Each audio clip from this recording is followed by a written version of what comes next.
And here's Jake, Fort Myers, Florida. Hi, Jake. I'm glad you called, sir. Great to have you with us. Thank you. Thank you very much, Dr. You're welcome, Limbaugh, sir. if I may call you so. So I called back in '09, and forgive me, but I wanted to challenge you on how could you know that President Obama would shred the Constitution and so forth. And please forgive me, my 33 years of experience. And obviously you have proved us all wrong.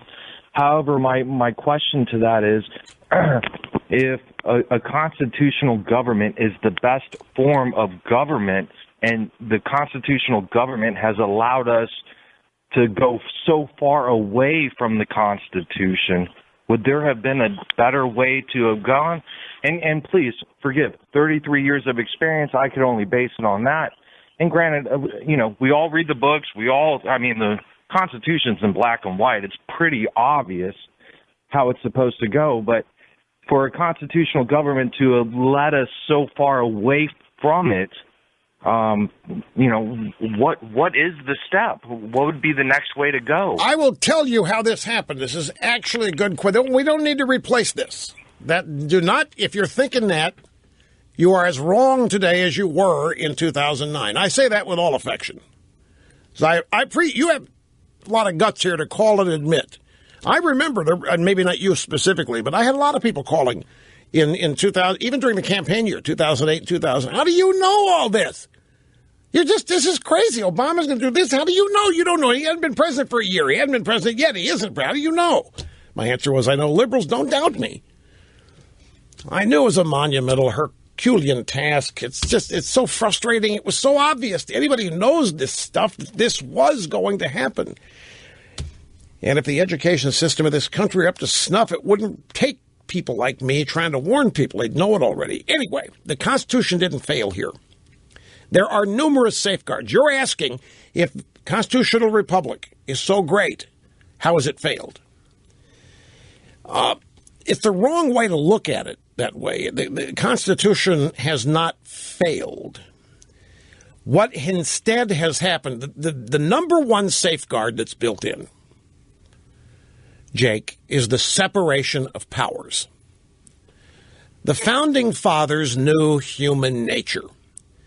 The people that put together this Constitution understood that it was only a matter of time before power-thirsty and hungry despots would try to take this country over and turn it into the average, ordinary tyranny that every other country in the world has been or will be. That is human nature. They were students of history. They knew that what they wanted to do with the United States had never been done. It had never been done. A country organized around the sovereignty of the people, with the government in a secondary role. It had never been done. Most people have grown up under tyranny of one degree or another. They've grown up under bondage and torture, you name it. But liberty and freedom have been rare. Real liberty, self-determination, liberty and freedom have been rare. They believed in it. They left England to escape it. They set it up here. They did everything they could think of and conceive to see to it that the Constitution would remain strong and valid. And the number one safeguard that they wrote into it was the separation of powers. They took what they understood about human nature, the acquisition and desire for power, and they put limits on it.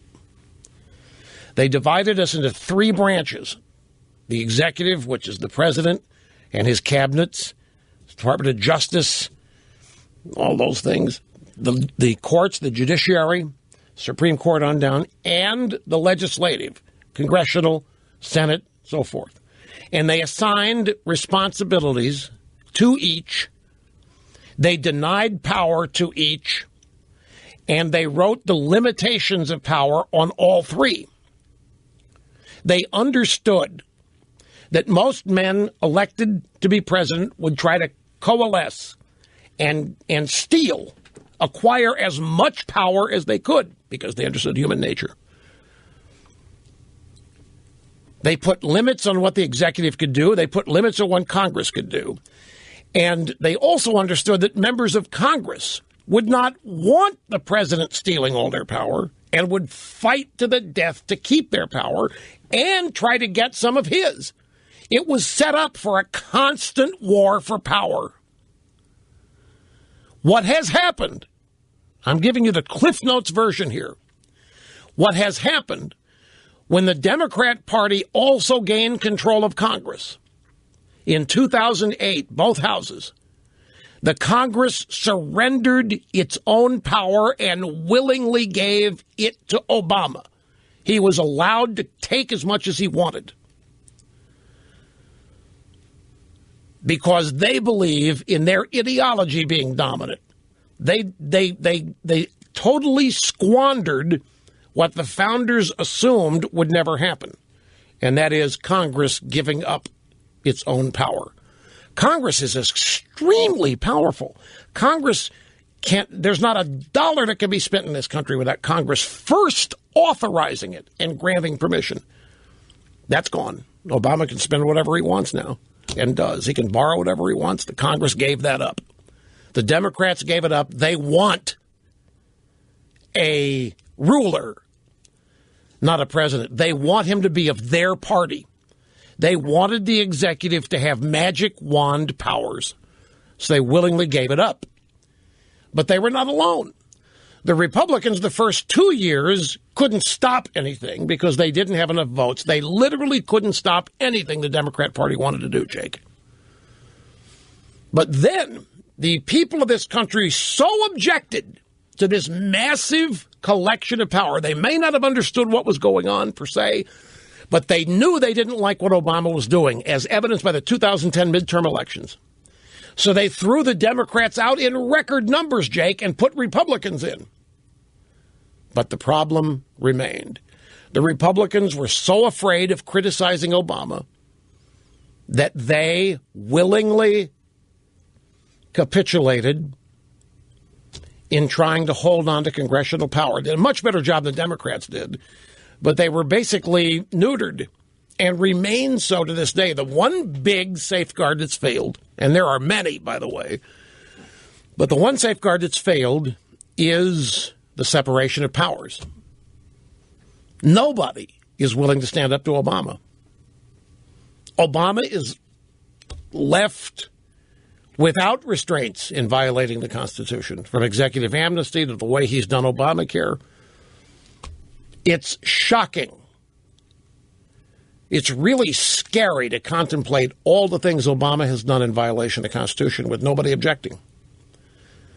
That's the reason, Jake. It's not that the Constitution was flawed. It's not that there's a better way. It's that the competing branches stopped competing and pretty much let Obama have the run of the place. He didn't get everything he wanted. I mean, there was some opposition to certain things. It's never 100%. But the Cliff Notes version is what's happening. And it still exists today. To this day, Congress is still timid and unwilling to stand up and describe to the American people what Obama is, who he is, and what he's doing. They have taken impeachment off the table. They have openly admitted that they will do nothing to stop him. They're just waiting for the 2016 election, hoping they win the White House so that the power then will be theirs.